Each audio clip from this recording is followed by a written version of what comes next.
do, I just want to let you know, at this point, most patients have two primary questions, and that's going to be how long is it going to take and how much is it going to cost. And I just want to let you know, as far as how long is it going to take, we were talking to you yesterday, I'm not going to know until we actually treat you a couple times to find out what we call your patient rate of response.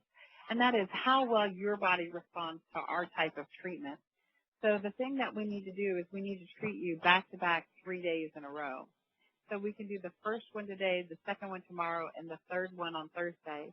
When you come in on Thursday, we'll sit down and we'll go over all the information we've gathered, kind of show you exactly how long we feel like it'll take, how much it will cost, show you your exam findings or your x-ray findings so that you can see it all in one sitting, so that we're not doing this piece by piece and you're getting everything at one time. Do you have any problems making it those 3 days in a row? If my patient does have a problem with that, then the thing that you really want to hit on with these patients is that their condition is so severe that they need to be here, especially if you're going to start treating them.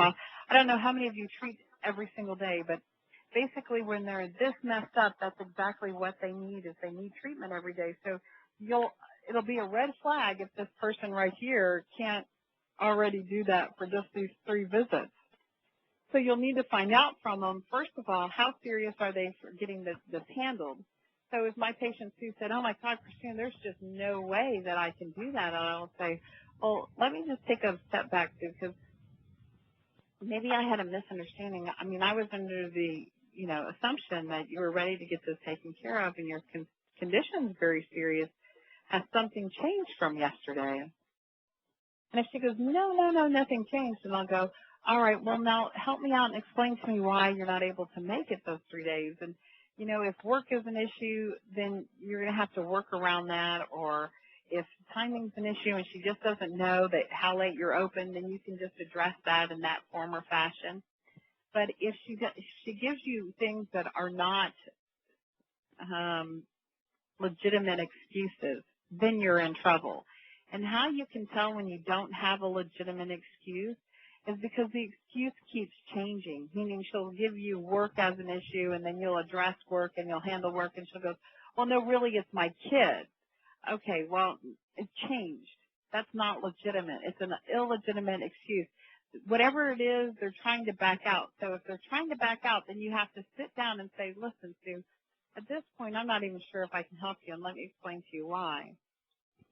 You have serious conditions going on, and I'm not sure you're going to put your health as a priority. I only take on patients I truly feel like I can help, and at this point, I'm concerned whether or not I'm even going to be able to help you. And when you do that with a patient, then, the most amazing thing happens is they start wanting the care even more. Oh, what do you mean I'm not able? What do you mean you're not able to help me? What do you mean I don't have this as a priority?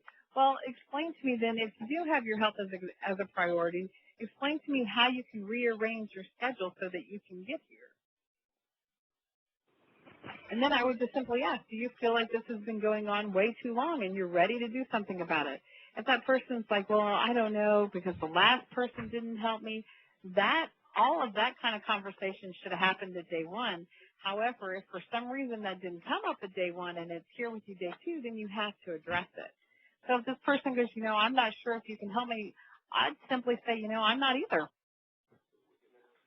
If we don't do these first few visits to determine whether or not you respond or not, there's not anything that I can tell you right off the bat that is going to say, yes, I can help you. So how can you rearrange your schedule and make this a priority? And you put the problem back on the patient.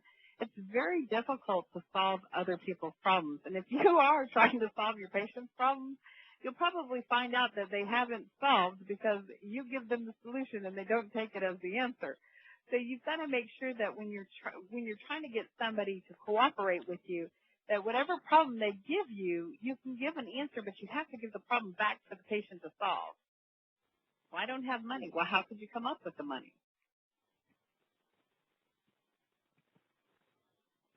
And then you can give a helpful hint.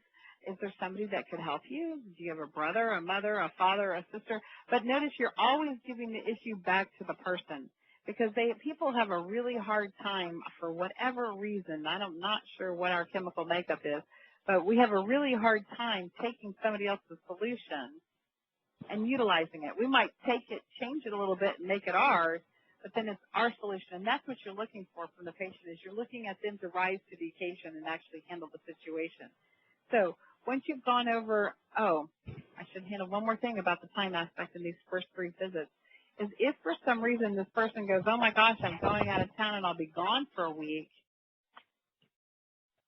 you have your choice. You could treat them if you would like. I'm of the nature to tell you to wait till they return for several reasons. One, if for some reason they're more sore tomorrow or the condition comes back full force and that's not what they're anticipating, then they're going to be thinking about how that didn't work the entire time they're gone. That's number one. Number two, the further your day 1 and your day 2 is from your day 4, the harder it is to start the patient care. The rule of thumb is if your day 1 is very far away from your day 4, that's even a harder start. So the closer you get them together, the better the 4-day process works. So if you have a day 1 on Monday, you want your day 4 on Thursday. If you have a day 1 on Tuesday, you want your day 4 on Friday.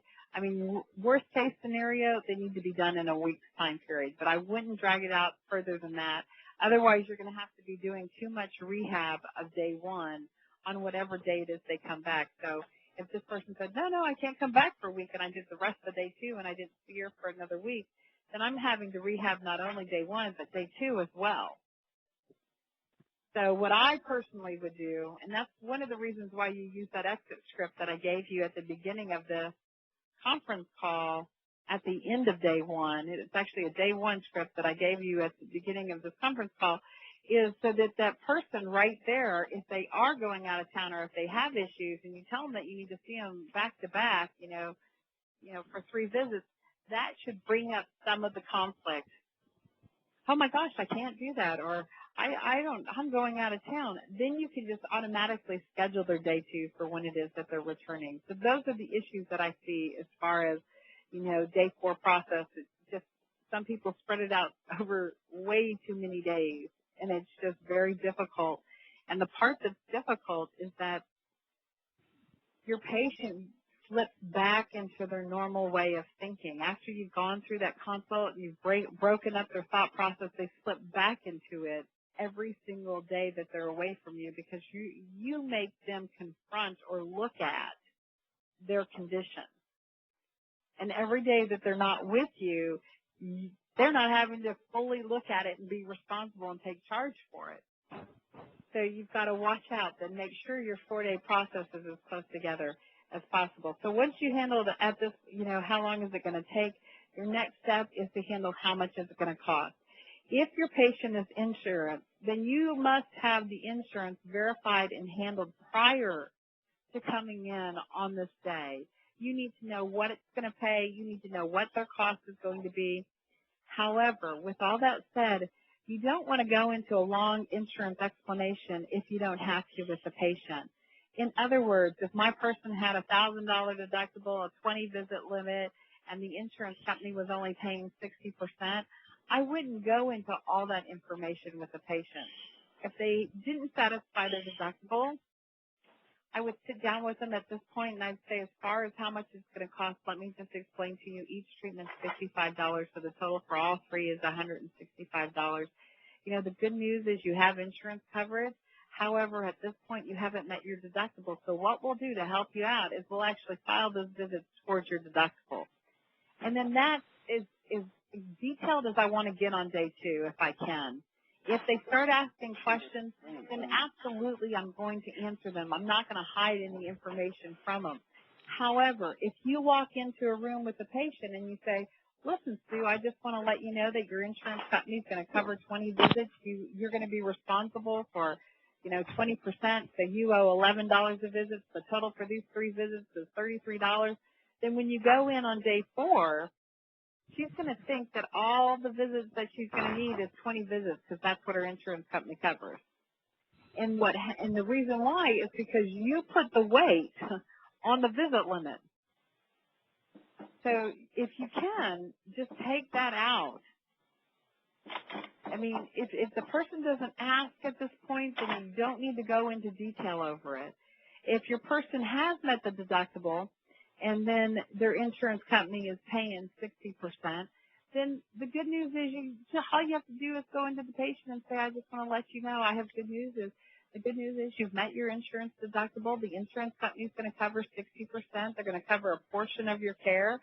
So right now, all you're going to be responsible for is $22 a visit. So for these 3 visits, you're going to be looking at $66. I have a lot of patients who go, gosh, Christina, I hate writing a check every time I come in. Is it okay if I just write one single check and get it handled? If that's easier for you, you're more than welcome to do that. So notice what I'm doing is I'm planting a seed already. I'm making it easy for them not to pay every time they come in. I'm making it easy for them to pay in one time. But notice I don't go into like extreme detail on, how long their insurance company is going to pay or how much. And the reason for that is I don't want it to be weighted. Meaning, if I start having that conversation with the patient, then that's all they're going to think about is, oh, okay, well, I'm going to need 30 visits because that's what my insurance company covers. And you and I both know that these patients need way more than 30 visits. So if you start talking in terms like that, then you have to watch out because that's what your patient's going to do. Now, if for some reason your patient goes, well, Christina, do you think my insurance company is going to cover all of my treatment? I would say no, they actually have a visit limit. However, you're going to need more visits than what the limitation is.